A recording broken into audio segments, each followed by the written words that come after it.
Doctor ortho Ayurvedic oil और capsule. अब दर्द भी घुटने टेकेगा। जम्मू कश्मीर के एलजी पुंछ ब्रिगेड हेडक्वार्टर पहुंचे कांग्रेस का केंद्र से सवाल, पहलगाम हमला करने वाले आतंकी कहां हैं, पकड़े क्यों नहीं गए।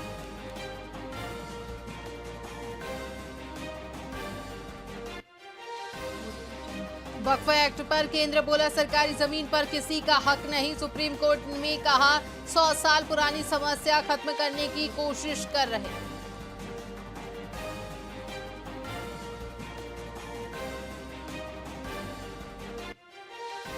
मध्य प्रदेश राजस्थान के 56 जिलों में बारिश, 18 में हीट वेव, बिहार झारखंड में बिजली गिरने से 5 की मौत, 4 दिन में केरल पहुंच सकता है मानसून।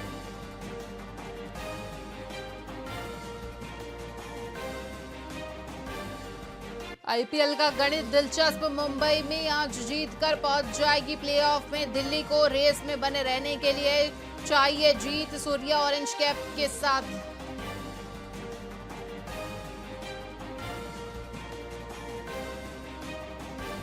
और ज्योति बोले पाकिस्तान में मेरी शादी करवा दो, आईएसआई एजेंट से व्हाट्सएप चैट आई सामने, यूट्यूब पठानकोट गई थी लेकिन वीडियो नहीं बनाया।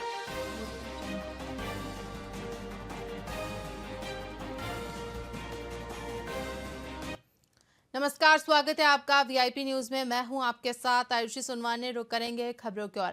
ट्रांसपोर्ट नगर क्षेत्र में एक वेल्डर की वेल्डिंग के दौरान हुई दुर्घटना में झुलसने के बाद अस्पताल में मौत हो गई। मृतक दिनेश बरेठ गैरेज में डीजल टैंक की वेल्डिंग करते समय स्पार्किंग के कारण आग में झुलस गया था। स्थानीय उपचार के बाद उन्हें बिनाई अस्पताल भेजा गया, जहां उसकी मौत हो गई। घटना के बाद परिजनों और आसपास के लोगों ने आरकेटीसी परिसर का घेराव किया, उचित मुआवजे की मांग की। मृतक के परिवार ने दोनों बच्चों के नाम पर 15-15 लाख रुपए की फिक्स डिपॉजिट कराने की मांग की है। प्रदर्शनकारियों ने चेतावनी दी है कि यदि उनकी मांगे पूरी नहीं होती तो वे उग्र आंदोलन करेंगे। कितने बच्चे हैं इनके? 2 बच्चे, कितने साल साल के? एक 9 साल के, एक 6-7 साल के। कहाँ रहते हैं? यही निहार का। हम सब लोग को पाला से मोर आदमी नहीं है, भाई मैं परवरिश करत से मुंडाई के परवरिश करत से मोर बेटी के परवरिश करत सब। 12 तारीख को दिनेश बरेड नामक लड़का, मैं तुलसी नगर में जो रहता था, यहाँ आरकेटीसी में काम करता था लगभग 7-8 सालों से। उसको वेल्डिंग करते समय टेलर का टंकी फटा और वो बुरी तरह मतलब 60% जल चुका था, जिसको हैंडेवेट रेफर किया गया था। हैंडेवेट से फिर सीधा बिलासपुर से फिर भिलाई, जहाँ इलाज के दौरान उसकी मृत्यु हो गई। हम आरकेटीसी कंपनी में आए थे आज, कंपनी में बात हुई, कंपनी में बोल रहे हैं कि जो भी उसका होगा अंतिम संस्कार कर देते हैं, बाकी जो होगा बाद में अपन कर देंगे। बाद वाला बाद ही बात हो जाता है। यहाँ मोहल्ले के जितने लोग हैं सब एकत्रित हुए हैं। हम कंपनी से चाहते हैं भाई, उसके छोटे बच्चे हैं, उनके भविष्य को देखते हुए 15-15 लाख रुपए दोनों बच्चे के नाम पे एफडी कर दे या फिर उनके नाम से चेक दे दे। आधे घंटे के अंदर अगर उनका मुआवजा पूरा नहीं किया जाता है, मांग पूरा नहीं किया जाता, तो यहाँ पे उग्र आंदोलन अपन पूरे बस्ती के द्वारा किया जाए। कितने बच्चे हैं इनके? छत्तीसगढ़ के बीजापुर जिले के भैरमगढ़ ब्लॉक के केशकुटतुल पंचायत के आश्रित गांव सुराखेड़ा के ग्रामीण पिछले 10 सालों से सड़क और बिजली की मांग कर रहे हैं, लेकिन उनकी मांगे पूरी नहीं की गई, ना ही शासन प्रशासन इस ओर कोई ध्यान दे रहा है। अंततः निराश होकर ग्रामीणों ने स्वयं 1200 प्रति घर एकत्र कर सड़क का निर्माण किया। यह स्थिति छत्तीसगढ़ के कई आदिवासी और दूरस्थ इलाकों के वास्तविकता को उजागर करती है, जहां बुनियादी सुविधाओं के लिए लोगों को संघर्ष करना पड़ रहा है। तो ये ग्राम पंचायत केशकुतुल का एक सुराखेड़ा पारा आता है, उसमें लगभग 65 घर है। तो उस जनता के लिए आना जाना बहुत दिक्कत जा रहा था, तो इसलिए राशन पानी पहुंचना मुश्किल या ऐसी ग्रामीण बाजार मार्केट जाने के लिए मुश्किल जाता था। तो बारिश में तो और ज़्यादा चिकल होता था, मोटरसाइकिल जाने लायक ना पद में भी जमा करते रहे, पर उसका कोई कार्यवाही नहीं हुआ है। और अभी जो वर्तमान सरकार का सुशासन त्यौहार का जो चल रहा है शिविर, उस शिविरों में भी ग्रामीणों ने लिख कर दिए, पर इसका कोई कार्यवाही नहीं हुआ। पंचायत की ग्राम पंचायत के स्कूल कासिम गाँव है सूराखेड़ा, जहाँ पे ग्रामीणों द्वारा स्वयं के साधन से सड़क निर्माण करने की बात कल ही शाम को मेरे ध्यान में लाई गई है और पहले भी ग्रामीणों ने सुशासन तिहार में इस बाबत आवेदन दिया था।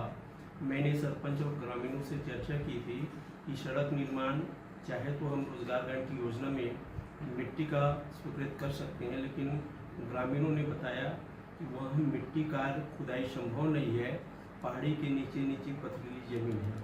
सूड़ा से खेरा जो ग्राम है वो एक क्लस्टर में बसा नहीं हुआ है, वहाँ पे एक घर यहाँ पे, फिर 2 घर 200 मीटर में, फिर एक घर 100 मीटर में, इस प्रकार से बस्ती फैला हुआ है। कलेक्टर संजय अग्रवाल ने 21 मई 2025 को सुबह 11 बजे जिला कार्यालय परिसर में अधिकारी कर्मचारियों को आतंकवाद विरोधी शपथ दिलाई। ये कार्यक्रम पूर्व प्रधानमंत्री राजीव गांधी की पुण्यतिथि के अवसर पर आयोजित किया गया था, जिसे हर साल आतंकवाद विरोधी दिवस के रूप में मनाया जाता है। इस आयोजन का मुख्य उद्देश्य आतंकवाद के खतरे और इसके प्रभाव के बारे में लोगों में जागरूकता फैलाना है। कलेक्टर ने राष्ट्रपिता महात्मा गांधी की प्रतिमा के समक्ष उपस्थित सभी को शांति, एकता, मानवता और सद्भाव को बढ़ावा देने का संकल्प कराया।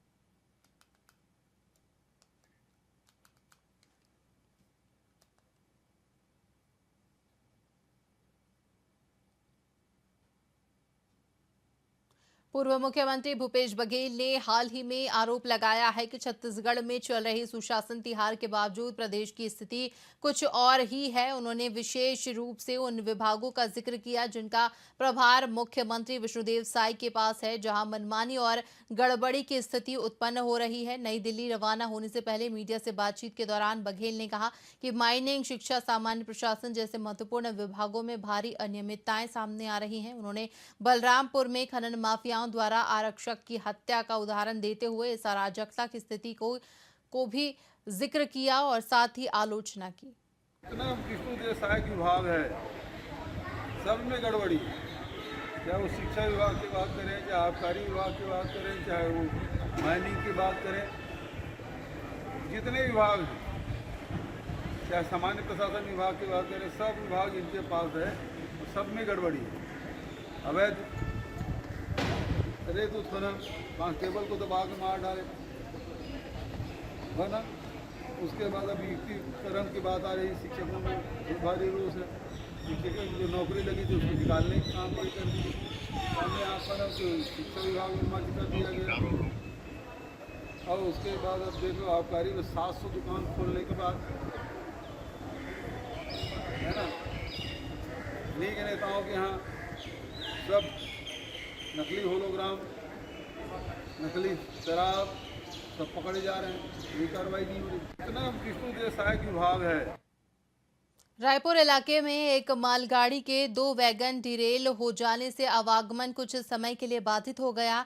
घटना बुधवार सुबह 7:30 बजे चूनाभट्टी के पास हुई, लेकिन राहत की बात यह रही कि इस घटना में किसी प्रकार की जनहानि नहीं हुई है। रेल प्रबंधन ने जानकारी दी कि जिस समय यह घटना हुई उस समय संबंधित ट्रैक पर स्थिति सामान्य थी और आसपास कोई व्यक्ति मौजूद नहीं था, जिससे जनहानि से बचा जा सका।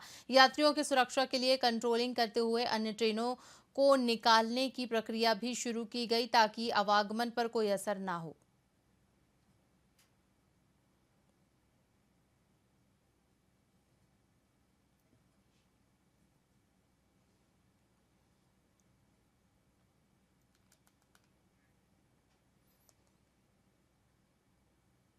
स्टेट बैंक ऑफ इंडिया की मुख्य शाखा जो पहले कामठी लाइन में स्थित थी, अब दिग्विजय स्टेडियम भवन में स्थानांतरित कर दी गई है। शहर के बीच में होने के कारण पार्किंग की समस्या प्रमुख रूप से बनी हुई थी, जिसे ध्यान में रखते हुए इस निर्णय को लिया गया है। उद्घाटन समारोह की शुरुआत छत्तीसगढ़ की स्वर कोकिला के रूप में प्रसिद्ध गायिका कविता वासनिक द्वारा छत्तीसगढ़ के राजकीय गीत के साथ की गई। कार्यक्रम में विधानसभा अध्यक्ष डॉक्टर रमन सिंह, सांसद संतोष पांडे, महापौर मधुसूदन यादव सहित कई भाजपा नेता, कार्यकर्ता और बैंक के कर्मचारी मौजूद रहे। जो 1952 से राजनांदगांव में संचालित है, एक नवीन परिसर में आज विधिवत इसका काम प्रारंभ हुआ है। और ये निश्चित रूप से इस बैंक के बारे में, चूंकि 52 से स्थापित है, 2 लाख खातेधारी हैं, 1,000 करोड़ का टर्नओवर है और करीब करीब 7,000 पेंशनधारी हैं जो इससे जुड़े हैं और 7 अलग अलग ब्रांच हैं। तो एक महत्वपूर्ण बैंक जो SBI की विश्वसनीयता नंबर 1 है पूरे हिंदुस्तान में, सबसे बड़ा बैंक होने के नाते, और राजनांदगांव में भी इस नए जगह में आने से राजनांदगांव के हमारे हजारों लाखों खाते धारक के लिए भी सुविधाजनक होगा और बैंक को भी आराम से काम करने की सुविधा मिलेगी। आज से हम उद्घाटन कर रहे हैं। इसमें डॉक्टर रमन सिंह का महत्वपूर्ण योगदान रहा है।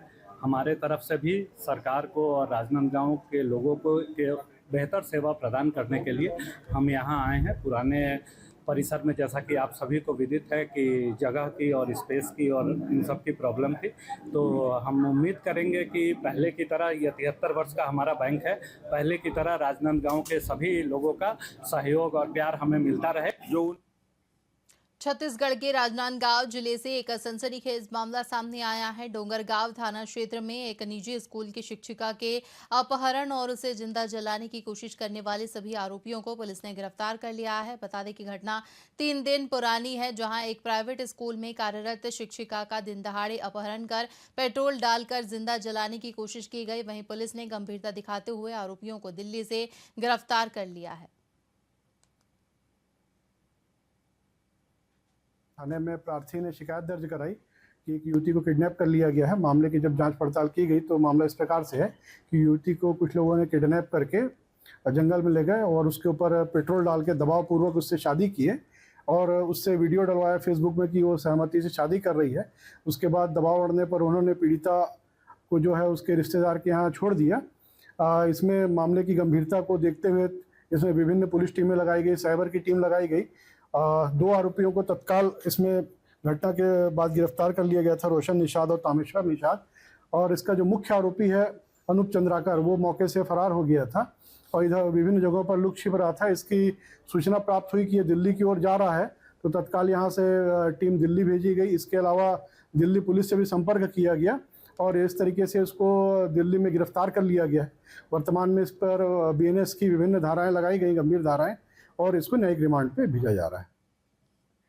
नगर निगम चुनाव से पहले राजनांदगांव शहर में लगभग 10 करोड़ रुपए की लागत से 42 सड़कों का निर्माण कार्य शुरू किया गया है, लेकिन इस निर्माण की गुणवत्ता को लेकर गंभीर सवाल उठ रहे हैं। हाल ही में बनाई गई कई सड़कों पर डामर उखड़ने की घटनाएं देखने को मिली है। पिछले 6 से 7 सालों से शहर के अधिकांश अंदरूनी सड़कों का निर्माण नहीं हुआ था, जिससे सड़कें जर्जर हो चुकी थी। प्रदेश में सरकार बदलने के बाद सड़कों की स्थिति सुधारने के लिए राशि स्वीकृत की गई और काम शुरू किया गया। हालांकि नए निर्माण के केवल 10 से 15 दिनों में ही कई सड़कें उखड़ने लगी, जिससे स्थानीय निवासियों में आक्रोश देखने को मिल रहा है। नागरिकों ने मांग की है कि निर्माण कार्य की गुणवत्ता सुनिश्चित की जाए ताकि शहर की सड़कों की हालत में सुधार मिले।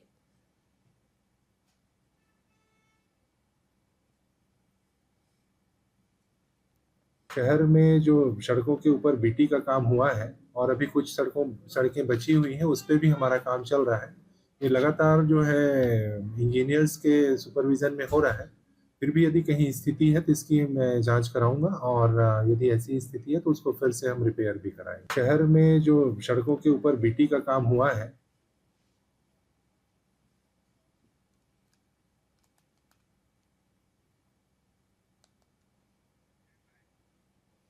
बेमेतरा जिले में भारत रत्न पूर्व प्रधानमंत्री राजीव गांधी की पुण्यतिथि श्रद्धा और सम्मान के साथ मनाई गई। जिला मुख्यालय स्थित राजीव भवन में आयोजित विशेष कार्यक्रम में कांग्रेस नेताओं और कार्यकर्ताओं ने उनकी प्रतिमा पर दीप प्रज्वलित कर पुष्पांजलि अर्पित की। कार्यक्रम में पूर्व संसदीय सचिव गुरुदयाल सिंह बंजारे, पूर्व विधायक और कांग्रेस जिला अध्यक्ष आशीष छाबड़ा सहित कई वरिष्ठ नेता और कार्यकर्ता शामिल हुए।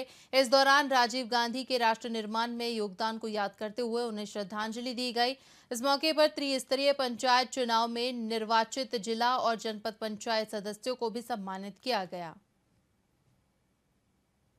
ये तो बड़े ही गर्व की बात है कि भारतीय जनता पार्टी की सरकार होते हुए त्रिस्तरीय पंचायत में हमारे कांग्रेस पार्टी के कार्यकर्ता चुनाव जीतकर आ रहे हैं, तो ये साफ दर्शाता है कि वर्तमान में छत्तीसगढ़ प्रदेश की जनता भारतीय जनता पार्टी के कार्यकाल से और उनकी रीति नीति से खुश नहीं है और कहीं न कहीं प्रताड़ित हैं।